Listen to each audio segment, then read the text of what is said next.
વર્તમાન સમયમાં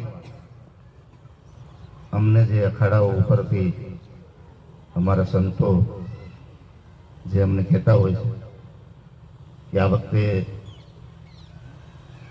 કયા પ્રવચનો ઉપર વધારે ભાર દેવો, સમાજને શું શું જરૂર છે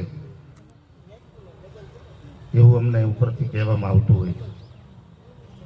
એની અમે થોડી ઘણી વાતો તમારી અમે શેર કરીએ. આપણો સનાતન ધર્મ બધા જાણો છો. સનાતન ધર્મમાં મારો મહાદેવ, મારો રામકૃષ્ણ, મારી જગદંબા, જે આપણે પ્રગટ સ્વરૂપને માનીએ છીએ, સનાતન વૈદિક પરંપરા જે આપણી છે એને આપણે બધા માનીએ છીએ. સનાતન હિન્દુ છીએ. એટલે એ સનાતન ધર્મમાં અત્યારે જે આપણા હિન્દુ સમાજ ઉપર, આપણા સનાતન ધર્મ ઉપર જે આક્રમણો થઈ રહ્યા છે, એની ઉપર જે એટેકો થઈ રહ્યા છે, એની ઉપર બીજું તો અમે શું બોલીએ, પણ આપણે આપણો સ્વધર્મ ભૂલતા જઈએ છીએ. એ ફાઇનલ. અને એનો દાખલો તમને આપું. આજથી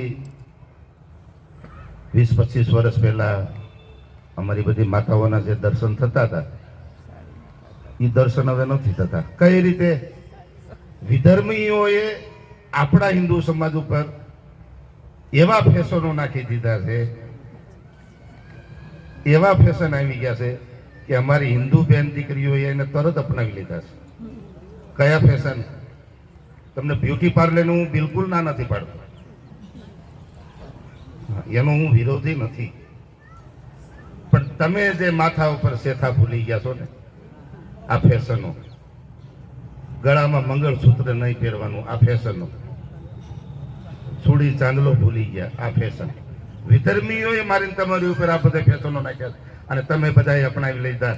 શરમ નથી આવતી? તમે, તમારો પતિ સામે બેઠો હશે ને તમે એમને હાવ રખડો છો.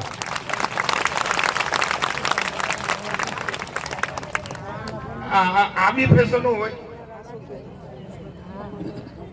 અને તમે પાછા હોશે હોશે એને ફેશન ગણી લીધી. આ ફેશન છે બધી. હું ફેશન છે?